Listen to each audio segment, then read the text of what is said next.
Well, let me turn to each one of these Sage books and kind of give the backstory. At times I've mentioned some of these backstories, but here I put it together on all of my books.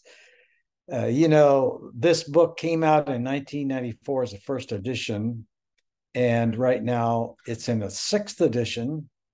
And my son, David Creswell at Carnegie Mellon, is the co-author with me. He has a very strong quantitative background, so he's really helped in that area. And then I bring in the mixed methods and the qualitative background. Well, this research design book. Well, it was my first research methods book. And it started in kind of an unusual way. Again, in the classroom, I had a doctoral proposal class.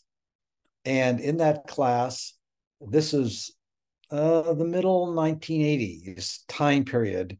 I had students that wanted to do qualitative research and students that wanted to do quantitative research. And so sometimes I would start a session such as, let's learn about a research question and talk about it from a qualitative, and then talk about it from a quantitative perspective. So I was literally going back and forth.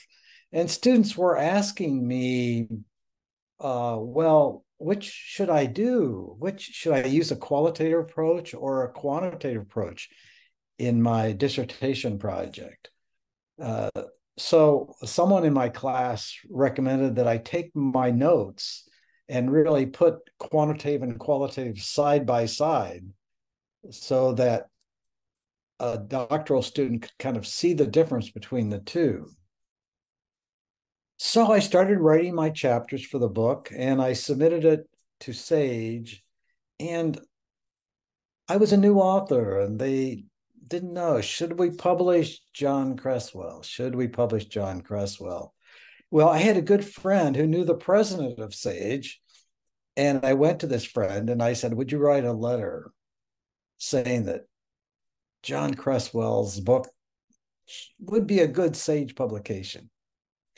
Well, they agreed. They finally agreed to do this. When it came out in 1994, it became their best-selling book. I don't know. I think there were something like 40,000 or 4,000, a large number of books being published by Sage in 1994. It became their bestseller, which shocked me. I didn't know I had a good book, and it shocked them. And they started using my book in their training programs for several years there following 1994 to make the point, you never know when a book is going to take off. And I had come along at the right time, balancing quantitative and qualitative, putting them by side. By the time I got to, I believe, the third edition, we added in mixed methods. So now that book is quantitative, qualitative, and mixed methods. It's unquestionably my best-selling book. It's used all over the world. There are many foreign translations of this book.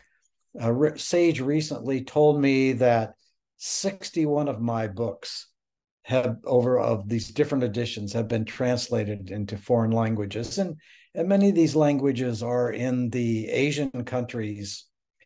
So this is really the most important book, especially for a new researcher learning research methods.